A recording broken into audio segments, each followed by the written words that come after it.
Hey, this is Professor Game, where we interview successful practitioners of games, gamification, and game thinking who bring us the best of their experiences to get ideas, insights, and inspiration that help us in the process of getting our students to learn what we teach. And I am Rob Alvarez. I'm the founder of Professor Game and professor of gamification and games-based solutions at IE Business School, EFMD, EBS University, and many other places around the world. And if this content is for you, then please go ahead and subscribe to our email list for free at professorgame.com/subscribe. Hey engagers, and welcome back to another episode of the Professor Game podcast. And we have Liam with us today. But Liam, before we talk about you, your intro, your stuff you're doing, we need to know, are you prepared to engage? I am prepared to engage. We have Liam with us today, and he is prepared to engage, and he is a corporate partnerships manager for Knights Esports Group. He's a leading authority on competitive gaming, event management, league organization, and technology development. And unlike many others in the gaming industry, chose the traditional path of pursuing higher education, attending the University of Pittsburgh straight out of high school. During his senior year, he discovered his passion for leveraging games as a means for bringing people together, particularly during the pandemic. He joined the Knights immediately after graduation, bringing his unique perspective on the future of gaming, including its potential on education, health, and artificial intelligence, and he excels at building bridges between brands, gamers, fans, and influencers, and is available to share his expert insights on the ways in which gaming and esports will shape the future of industry and society. So, Liam, I don't know if we're missing anything there, but let us know if we are. We're definitely here to get to know more about what you're doing. Yeah, awesome, man. I mean, I think that was a really concise introduction. My path into esports and gaming is relatively unorthodox, and I think that it can give hope to other people that are possibly pursuing their passion or looking to, it's not something that you always see every day, somebody coming from, the traditional education side and coming into esports, not pursuing originally being a competitive gamer or being in game design or anything like that, but truly wanting to just bring people together. And that's like a big part of what I'm about is bringing people together. And I found that gaming is one of, with the technology that we have and the community building aspect, it's definitely something that I'm very passionate about. So I think you put it really well in your words right there in the beginning. Amazing. So Liam, what does a day with you look like? What are you doing nowadays? We want to sort of be around with you for a while and understand what that looks like. Yeah, no, this is a great question. So every day is going to be a little bit different. I do have certain habits and daily meetings, but first it's going to start a little bit earlier. I do like to get into the gym earlier in the morning, and then after that, I'll ease into some of my morning meetings. And a big part of my day-to-day is looking to see how I can connect certain brands authentically to the gaming audience. So it's going to be storytelling, really, at the end of the day. I have to create campaigns that feel real and are poised to bring brands into the space in an authentic way that makes them not seem like traditional sports sponsorship. Because one thing that's different about esports sponsorship, and especially with my organization as a whole, is that I'm putting them into every level of the gaming experience so that people look to them as the primary solution to whatever problem that they're facing. And I'm pulling, stuff that I've learned in school, like with the marketing side, stuff that I have in my own personal skill set, things I've learned in my life. And that's really a big part of my day-to-day storytelling and, again, bringing people together. So morning workout, morning meetings, and then after that, it's most of the stuff is up to me. And one thing that's interesting about us is that we work primarily on Discord, so we have a bunch of virtual offices, and you'll always see me basically live streaming my day to day to the entire company. I know that's a relatively weird image to think of, but that's usually how my days go. Amazing. It sounds like there's plenty of stuff to go around, and like it's at least pretty exciting. I don't know if for everybody, but definitely I find it very interesting. And I'm sure many of the engagers out there will be looking forward to knowing more about you. And it sounds like you got it all figured out at this point, Liam. But we know from experience, right? And what is experience? Screwing up every now and then, figuring out how things went wrong, why they went wrong, and what never to do again. So we want to hear one of those stories when you were, thinking of using games for something, some sort of purpose. As we were mentioning in the intro, And, actually things just didn't work out. And we want to be there in that story, learn some lessons with you, and in general, go along with you on that path. Okay, I think this is a good question. So I was developing out a campaign for a certain health brand. We won't go into like the specifics on that, but what they had said was that they presented things in a way where everything that we had worked so hard to accomplish in those weeks of consultation, weeks of like internal and external meetings, was going to kind of fall apart, for lack of a better term. And this was months out of really planning. And one of the bigger challenges was that communicating in such a way that says, hey, this isn't over until it's over, and really salvaging the deal when the other side completely pulled out. As somebody who deals with partnerships, it is something that both sides have to agree to, and they both have to be a big part of it. So what I had to do was I had to go back to square one and reconvince them of the viability of this audience group and the viability of what are the campaign that we had built out. And I changed everything. So really, I went through the entire negotiation process all the way back down to signing twice. And I think that how I was able to solve it really using the game-based solutions was looking at the reflection of how games play a positive role in the lifestyle of the people that I represent. So, you probably know this, as a gamer yourself, but as far as the audience segment that I represent, it's going to be those cord cutting, ad blocking, high income people that are really looking to just get back to their interests. So how do I weave that service or that brand into the experience? And that's like a big challenge. So I'd really say that was one of, a tale as old as time. These people lose interest and they are really looking to get back to the basics and see how it can benefit them. And one of the ways that I was able to do that is through just raw data and statistics, following gamer psychology and also the esports trajectory growth that we're going to be experiencing in the future. And that's probably a story that I have just ready and available because this happened only a few weeks ago. So it's still really fresh in my mind. And it just really, it begs the question, what can go wrong or what will go wrong? And how do you best navigate that? And I'd say the best way of navigating that is keeping a clear head and sticking to the basics and the fundamentals. So that's probably the best way I can answer your question. And facing something similar or in a similar fashion, perhaps, is there something you would start off doing differently, or it's just that keeping your head up and seeing what's in the landscape? Yeah, I would definitely say be open to communication and have an eye on all of the tonality of all the communication that's coming in. And also just make sure that you are an authority figure in the space. So always try to educate yourself. And for me, there's a lot of different gaming specific, esports specific publications that I go to for whenever I want to learn more data points and things like that. But a lot of those times, those guys are coming to us to figure out what's going on in the current event space. So being well informed and being more informed than the other guy when they're asking you questions on such topics that pertain to you. So probably just, staying well informed and keeping an eye on the beat. And that's probably one of the easiest ways. And then just making sure that as you learn things, you try to incorporate it into your background memory so that you kind of are able to bring these strikingly positive statistics about your field and ease them into conversation. So that's probably why. Amazing. Thank you for that story, Liam. And let's actually go for the opposite, right? One time when you were trying to do one of these things, create an impact and do something through gaming and the world of games in general, and things actually went your way. Again, it could be the first attempt or the nth attempt. It doesn't matter. We want to be there and perhaps see some of the success factors you could attribute to such an initiative.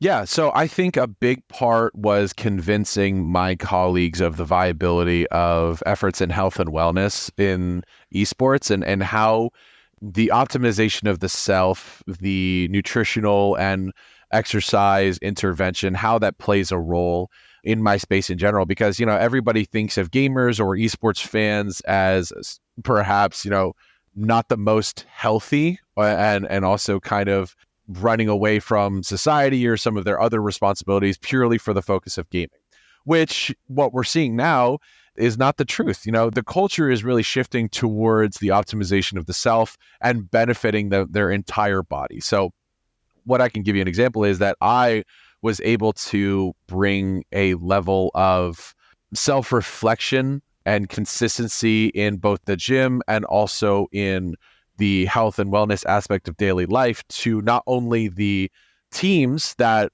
compete on behalf of the Knights. So we have an active roster of 4 separate teams, but also to the staff side as well. We employ around 30 staff members. So that's one thing that I was able to bring to our organization because it's something that I really feel that this entire industry could benefit from, the health side. So I think that's probably one of the quickest answers that I have for you on as far as like how, if something did work out, what would it have been? And it's probably that. Yeah, bringing into this world of esports, that aspect, because again, the typical image, and this is something that has changed, dramatically over the years. The image of the gamer and there's all these memes going around nowadays, right? I think there was one which is it's like a dude, of course. The classic gamer is a dude, and it's not a girl. That's the first thing. Who's like half bald, but then the rest of his hair is like long, and his face is full of nipples, and he's like overweight or something. It's like, well, maybe that used to be back in some time ago, but nowadays, who can be a gamer is basically anyone, right? Like there's so many people who are gaming that it could be anyone. And if you take that to competitive gamers, I'm sure, well, I'm not sure because I'm not like super close following the industry, but it doesn't have to be somebody like that. And in fact, quite the opposite. If somebody's health is challenged, your not only your physical, but your mental skills are not going to be tip top. I'm sure that being an esports competitive team needs you to be in top form in almost every single aspect. Yeah, so we're looking for different ways to diversify training. And one of the ways is obviously, sticking to the fundamentals, focusing on movement, aim, and focusing on hours spent in the direct gaming title and developing those kinds of skills pertaining to that game. That's obvious, but think of like Apex Legends or Warzone. Movement is one of the most powerful tools at your disposal because if you can pinpoint kill shots and headshots while you're moving and not getting shot, that is an insanely useful tool. So, one of the ways that we're able to increase overall brain cognition alone is by looking at different nootropics and also what's the most natural way?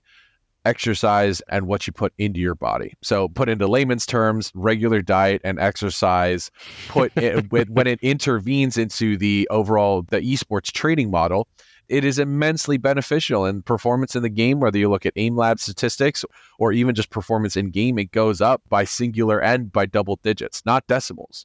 So it's very beneficial to look at optimization of your performance in multiple dimensions and not just in hours spent in the game. So that's one thing that I brought to the team and also I hope to bring to this industry as a whole by focusing in on bringing different brands into the space that are looking to expand perhaps their outreach besides just the people who want to go in and lose weight, people who are coming back and they just want to be bodybuilders or, things of that nature. So, Yeah, I mean, you think about athletes, again, regular sports, so to speak, or traditional sports, and you always think like, oh yeah, they need a lot of physical preparation, but the mental preparation is relatively new as well. Like this didn't used to be a thing in a soccer team or a football team, right? This was not the thing, and it's like, oh, these people do this. But now it's starting to be more and more common. I do hope that esports, as you were mentioning, starts doing this a lot more in the future. So thank you for that. You're welcome. No, I'm just kidding.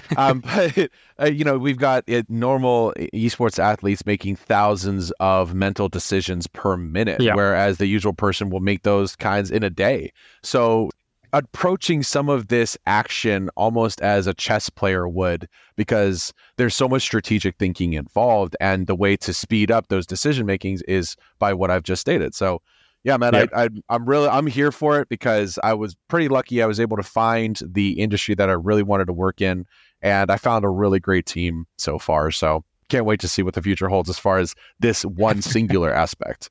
Amazing. Thank you for that, Liam. And when thinking about this, perhaps the competitive games industry, or even how games can impact society as a whole, do you think there are some best practices. Of course, the mental health and the physical health that you're mentioning, I think, are crucial. Is there perhaps something that you would say like, oh yeah, do this and, it'll at least help, give you a better result?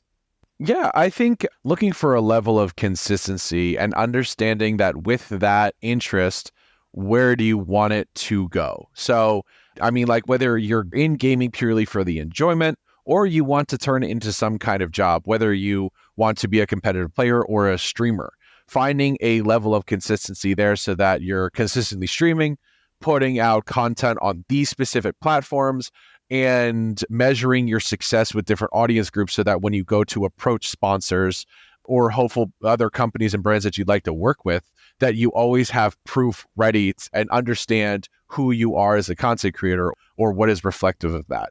So bringing a level of consistency to anything that you do and making sure that you're measuring your success metrics. It's very easy for us as people just to say, oh, I don't feel that I'm getting better at this or oh, I don't feel like I'm an expert in this. But you compare it to day one. Make sure that you're writing stuff down. Make sure that you understand where you're coming from in certain aspects.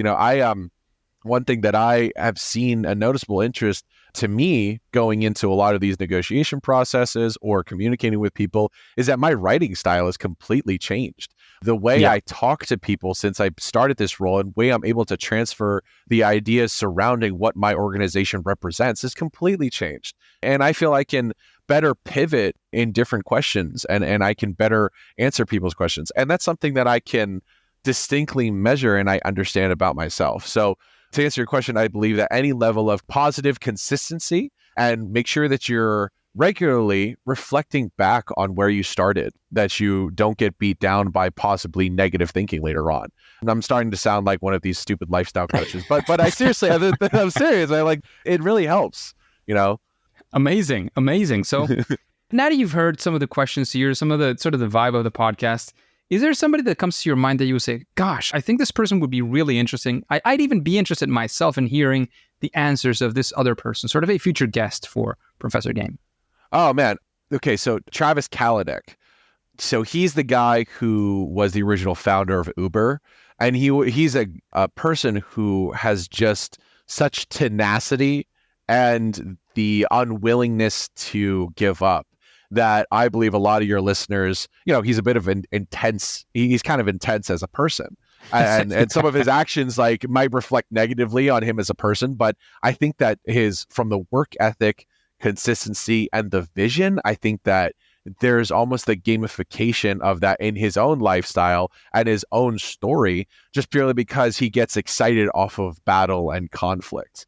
And if we're talking about gamification of any kind of experience, that's something that enabled him to experience such success because he was consistently happy when he was quote unquote at war, So I think it's something kind of like that. It's kind of like in any anime when a guy gets thrown across the room and he's just like, all right, now we're talking. It's kind of like that. But so I think probably Travis Kalanick, and then the only other person would probably be me in like a month. That's probably it. That's totally kidding. Amazing. And keeping up with those recommendations, I think Travis could be very, very interesting to listen to. Is there a book that you would recommend people, maybe to getting into esports, maybe to understanding better the world of gaming, or just general inspiration that got you where you are?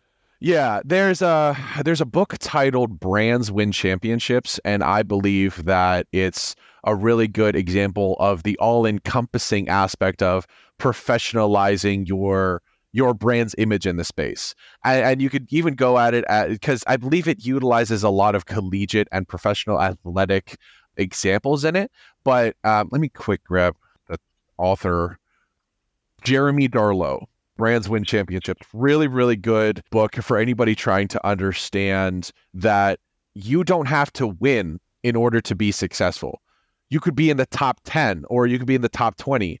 But if the fans have something to gravitate towards, if you guys represent something truly different and positive or in anything else, you can still continue to be monetarily successful with anything that you do. I mean, you look at some like schools in the Big Ten conferences, and many might consistently not win championships. Their season might be a 60-40 split between winning and losing, or losing and winning.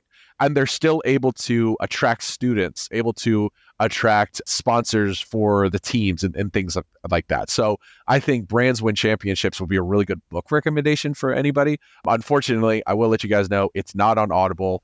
You will have to read it. but hey, listen, Amazon exists. So that's probably it. Plenty of options out there in that sense, for sure. Yeah, man. I mean, making time to better yourself, there's multiple different ways to do that. And reading is definitely one of them. So, yeah. Yeah, absolutely. Absolutely.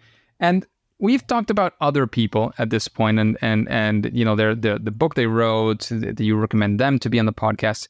In your case, what would you say is your superpower in this world of esports and gaming? What do you do better, at least than most other people? It's not like a superpower, it's just one superhero. Many of the powers are shared, right? So what would you say is yours? Probably between two. So probably altering my own reality in a way that other people can be brought into it.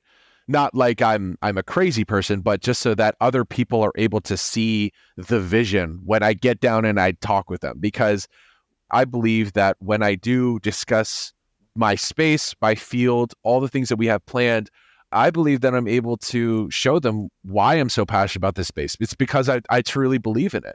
I believe that gaming and you know, esports in general can be a really, really good mainstream source of competitive and casual entertainment for the people.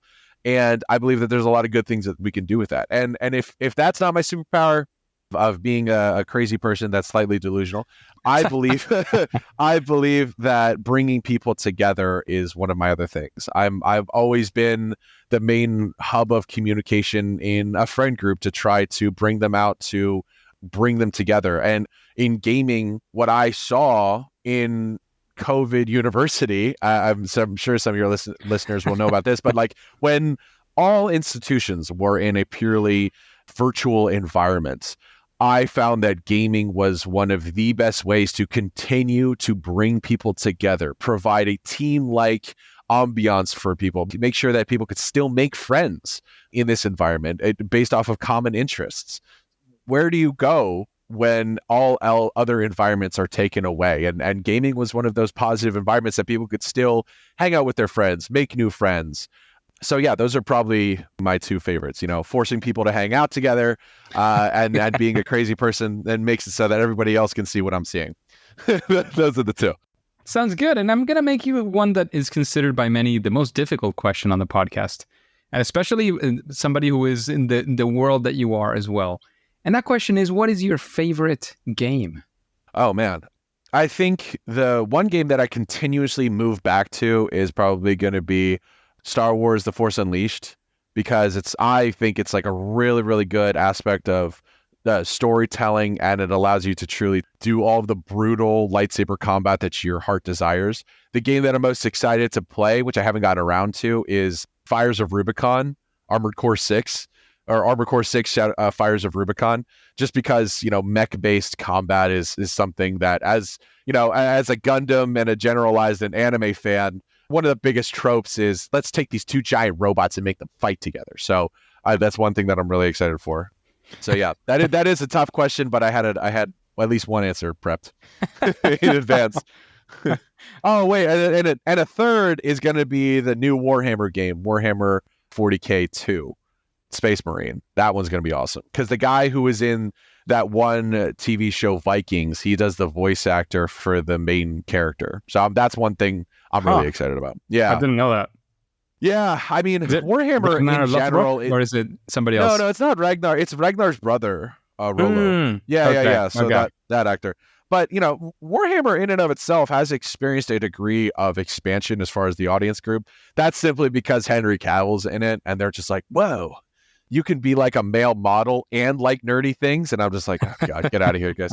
But yeah, so Warhammer is something that I really like, which, you know, big whoop. I'm a guy who works in esports, and I also happen to like tabletop games. I think that's it's pretty generalized. It's like all the people who play D&D and also play Baldur's Gate 3. And they're just like, when you go from playing Baldur's Gate 3, like D&D in a video game, to D&D in real life, something like that.